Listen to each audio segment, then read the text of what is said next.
Madam Speaker, ladies and gentlemen, if we examine and look at what had happened in the past, over the past thousands of years, what we've really seen is that more people have particularly died from things like the bubonic plague or Black Death, and even in the past ice ages, which literally wiped out many species and even our ancestors and forefathers who ultimately got wrecked as a consequence.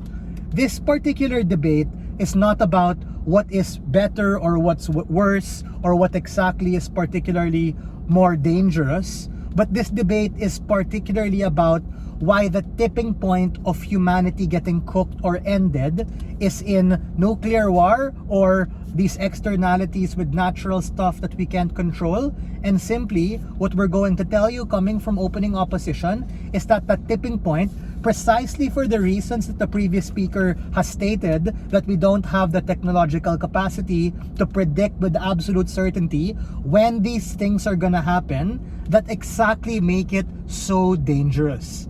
It's been old news that, Iran and all these other nation states are having these particular nuclear programs. But just like what we saw a couple of years ago in the pandemic, which killed many people, the enemy we cannot see and control is exactly what can be the tipping point of humanity particularly getting wrecked. A few points of framing which we think are important for our model.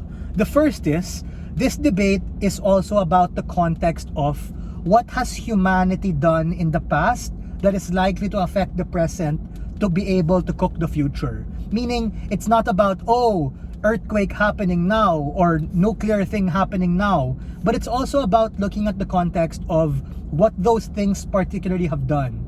And I think the capitalist system that has continued to pillage and wreck our environment is likely to be able to continue primarily because of these particular self-interests of people. Meaning, the main response I have to the previous speaker is the idea of mutually assured destruction. Yes, we have nukes continue being built, we're already being able to see some sort of escalation, but no one's pulled the trigger yet, right? Meaning, in instances where someone does pull the trigger, which is the best case on their side, my simple response is, we're gonna see what happened to Japan when America bombed Nagasaki and Hiroshima in World War II.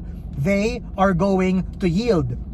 It's precisely because they have allies and they don't want to kill more people that the first city being bombed, probably, I don't know, by the US or whoever, is probably gonna yield. It's not like everyone's gonna go like a movie gung-ho start firing, because humanity has every selfish and capitalist interest to be able to preserve themselves. That's the irony of it. People who are motivated by profit incentives have every mechanism to reject this whole tragedy of the commons thing and really preserve themselves, which is exactly what's going to make everybody pointing nuclear weapons in their face. That's what's going to make them not pull the trigger. Meaning, it's all just a matter of showmanship. It's all a matter of soft power. And it's very unlikely that these particular people are going to pull the trigger. But even if they do, someone's gonna yield. At worst, okay, a continent is wrecked, a country is cooked. But everybody, because of those things, because they're afraid about fallout, they're afraid of escalation, are likely not to continue firing. The second thing I have to say is there's a certain path and outcome dependency that I don't think side proposition has proven thus far.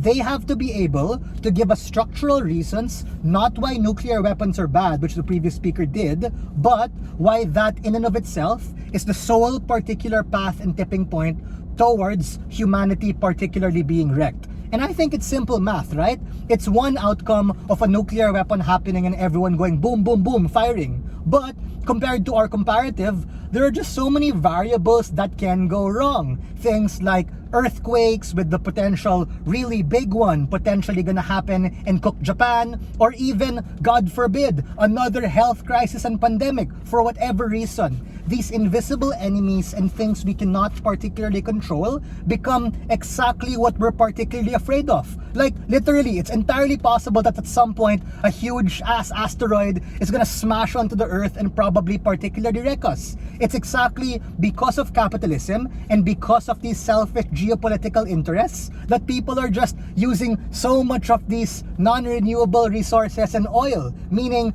oil is exactly what stopped escalation and war in Iran. That's why Trump was like, let's do the ceasefire.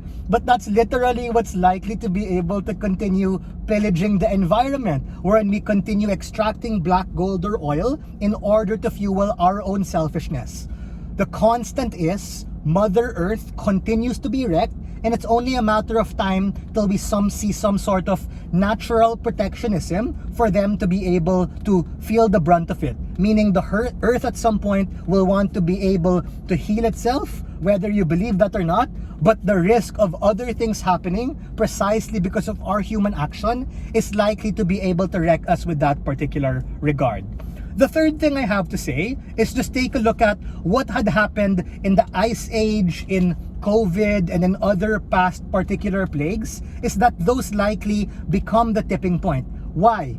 The first reason is that technology just isn't able to particularly deal with these things. We don't have a cure, we don't have a vaccine, we don't have the defense systems to literally be able to wreck, I don't know, an asteroid the size of Texas smashing into the Earth. And the fact that a lot of things like our gravitational field, our tides, the moon, these things can significantly change those things, of which it might not kill you right away, but these uncertainties are just not as predictable compared to geopolitics, bro. Like, we've had all of these weapons of mass destruction for many particular years, and duwag yung mga politicians to be able to fire it, because that's literally exactly what will wreck their own selfish profit incentives.